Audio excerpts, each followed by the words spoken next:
You've always been so hopeful. Since I've met you, you always represent hope, and you do it publicly, and you also do it privately. And I know we both also have our moments of feeling that the obstacles for girls and women around the world are hard. Mm-hmm. In the really hard moments, where does your hope come from? I think there are a number of things that give me hope. I used to watch Bollywood films when I was young. And in those films, like they're usually for 3 hours. For me, that's fine. But if you say to a person from the UK, that's just too long. But 3 hours is fine. And in those films, there would be a good life starting in the beginning. There would be a boy liking a girl, and things would be going well. And then the villain would come and just ruin everything. But then the hero would go back and defeat the villain, and things would be fine again. And that was happy ending. So I always believed in happy ending. And that's how I used to look at my own story, that even if things are harder, whatever was happening in Swat Valley, then how I went through the incident, I was hoping for a happy ending in my story. And I think that's something that has always given me hope, that things will get better, things will go positive.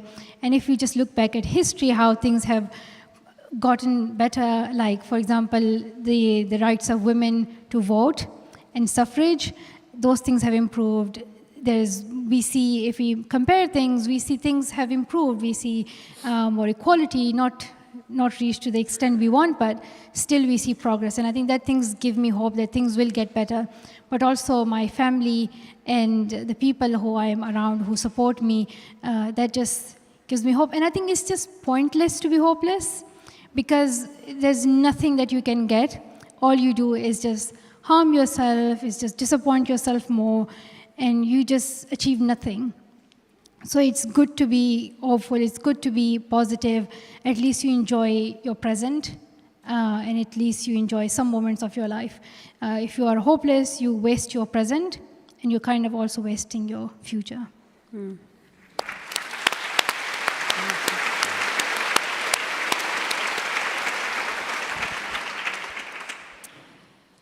Oh, question.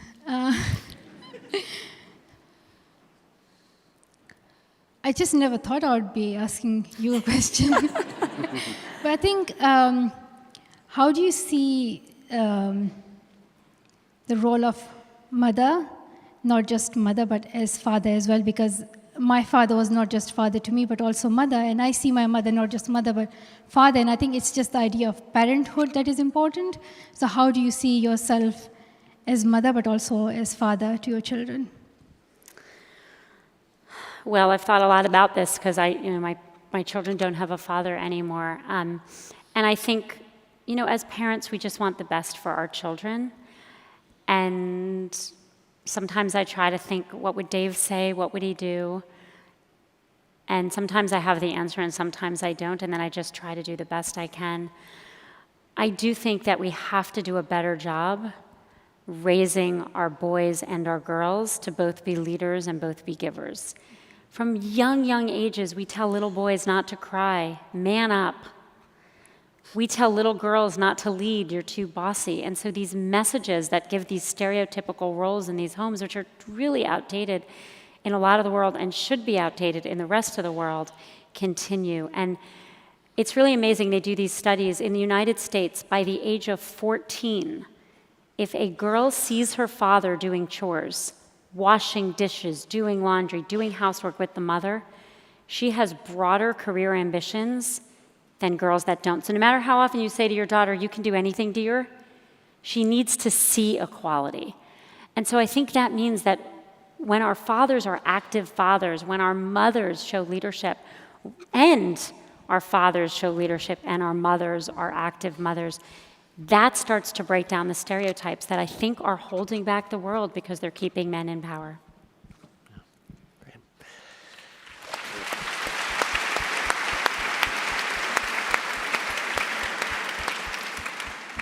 We would love to take some audience questions now. I know there are a lot of people here who've gone through hardship in some way, and if you do have a story that you want to share, you can go to optionb.org, and we built community around people exchanging experiences.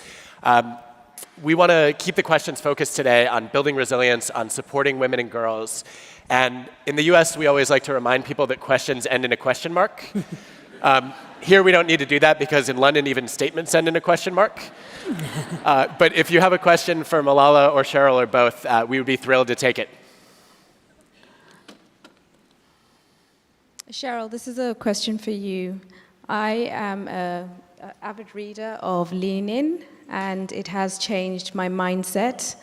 And wanted to ask you, first of all, to say how sorry I am to have heard the news, and you seem to have been, I suppose in the last 4 years, I've seen a lot of videos that you've been in, and also in your recent BBC interview talking about your life now as a single woman.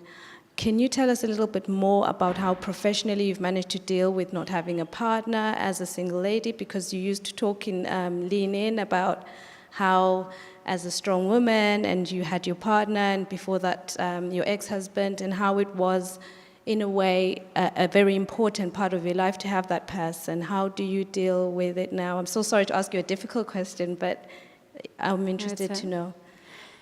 It's an important question. You know, when I wrote Lean In, I certainly wrote about and thought about different forms of family and talked about the poverty single mothers were living in. But I also wrote an entire chapter called Make Your Partner a Real Partner. And what I realized is that that title chapter had the same problem as the father-daughter dance does at my daughter's school that I cannot get rid of. There are kids without fathers. So do they have to call it that? Right? Why can't they call it the, daughter-friend dance or something so everyone could bring someone? And similarly, did I have to call my chapter Make Your Partner a Real Partner, which has this assumption that everyone has one? And I apologize publicly for it. I did a post a year ago on Mother's Day.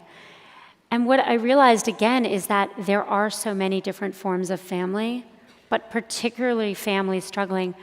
Losing a spouse pushes a lot of women into really abject poverty all over the world. Some of the customs for widows around the world are truly horrific, absolutely horrific. But even in the most developed nations, losing a spouse pushes people into poverty as not having a spouse. And we just need to do better. And that's public policy, corporate policy, and the way we support each other, something I've thought about a lot, and I thank you for asking me about.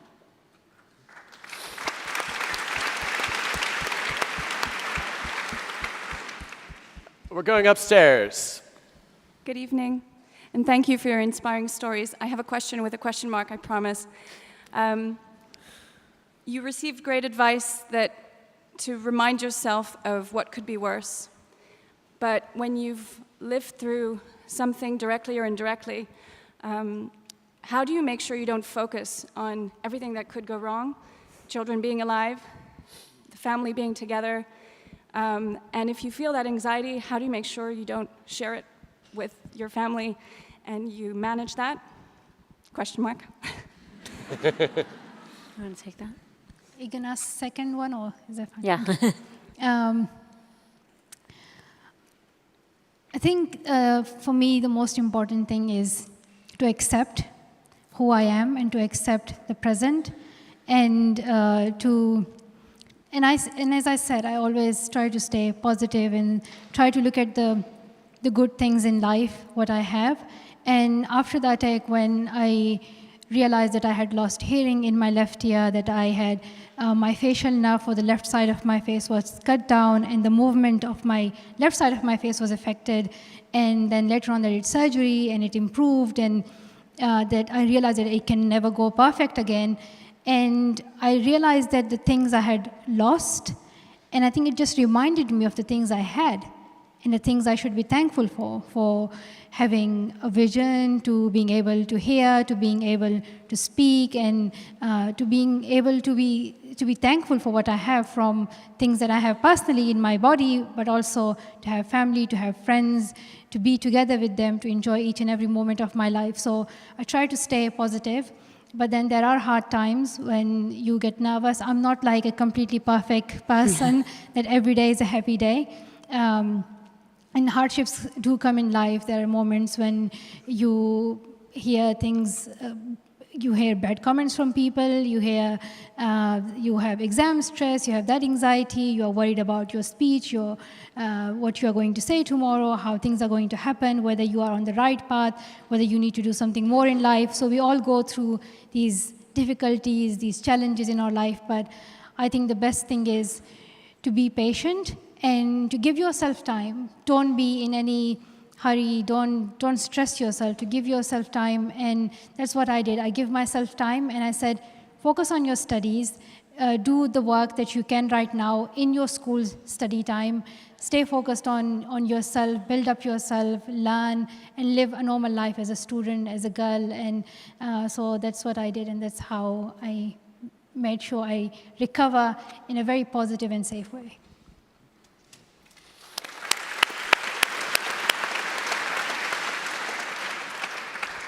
Hi, my question is for Sheryl about teaching kids resilience. I think sometimes as a parent, you have a desire to protect your kids and shield them from heartache, but you also, I think as a parent, have a responsibility to teach them to be resilient. So how do you find that balance?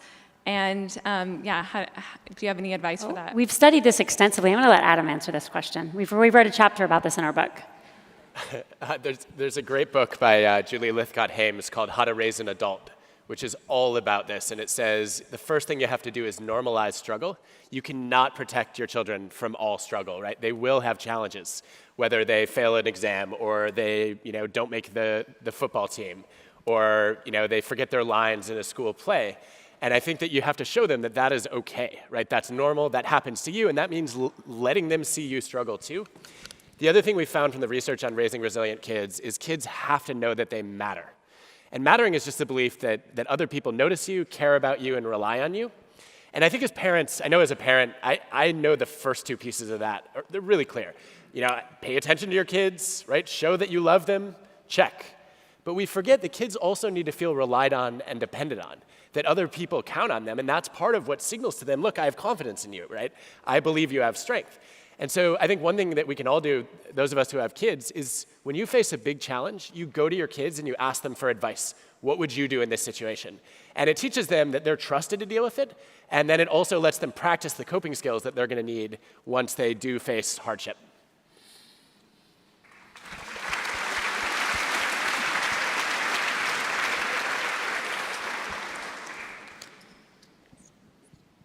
This is for Sheryl. What has been one of your biggest challenges being COO of Facebook? What was the question? I think we applaud for the question, first of all. Woo! Adam, did you hear it? For those who couldn't hear, the question was, Sheryl, what's been one of your biggest challenges as COO of Facebook? Well, I just want to thank you for making my night and leaning in and asking a question. How old are you? How old are you? I'm 10. Yay! Wow. Well, I think we all look forward to what you're going to do. The challenges have changed. I think the first and most important challenge when I showed up is trying to figure out how to scale the company and how to have a business model. So when I first showed up at Facebook, we were very good at connecting people and helping them share, but we weren't so good at making the money that would pay to connect people and help them share. And it turns out that for a business, that's an unsustainable place to be. But we do that very well now, often led by great women. Nicola Mendelssohn's here. Nicola, stand up. Nicola runs EMEA for Facebook, and she is incredible. And so one of the ways I met that challenge is I just found fantastic people around the world to hire and gave them the opportunity to do what they do. If we have any other girls in the audience who want to demonstrate their executive leadership skills, now would be a great time. Now's your time. We'll take any of those questions. Here. Hi. First of all, thank you so much for coming over to England and speaking. My question is a bit explicit, but in the current global social climate, where the self-styled leader of the free world, the President of the United States, advocates grabbing women by the pussy, how can we look children in the eyes and say that sexual and psychological violence against women isn't legitimized?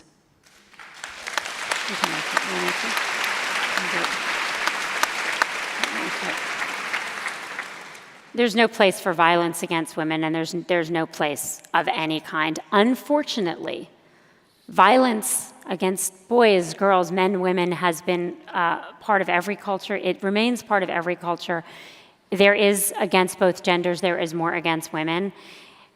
And it is completely unacceptable. And we know that. And we know that as we think about how we raise our sons, how we raise our daughters, and how we make sure there's no tolerance for that behavior, of any kind. I think people worry about what's happening to girls on college campuses. They should be worried about that. People worry about what happens to kids in families when they're on the street. And silence is the enemy of all of this. For many, many, literally hundreds of years, this stuff always happened and wasn't talked about. And we need to shine a bright spotlight on it and make sure we don't teach it and we don't tolerate it. Always.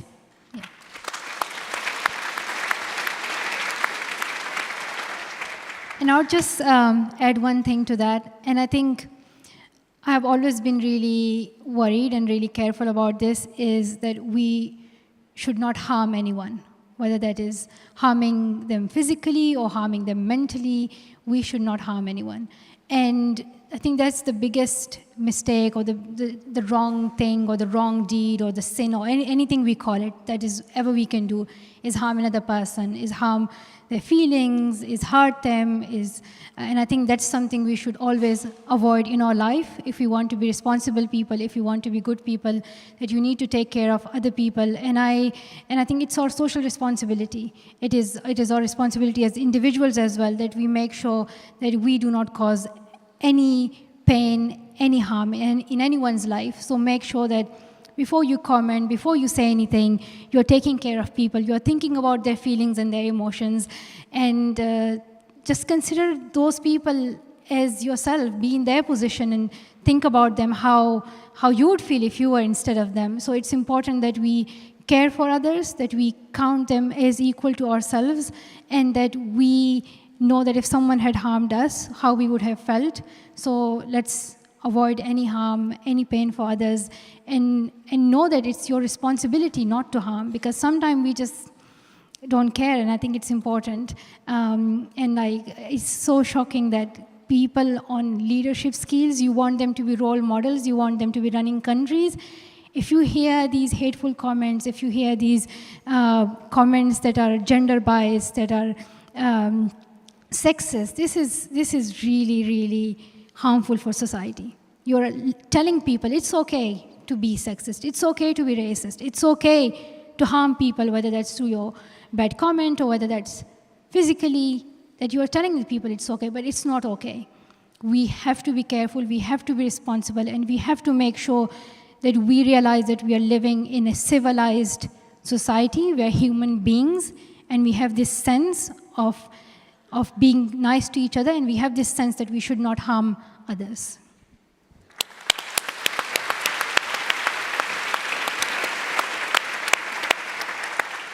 We're going to go over here next. I just want to add quickly, I think this is one of the reasons we need more women leaders. The data are very clear across countries that when we have women in politics and leadership roles, we actually see more peace. And I think it's a travesty that I've done this for years with students. I've asked them to name who are the leaders that you admire most, who are your role models.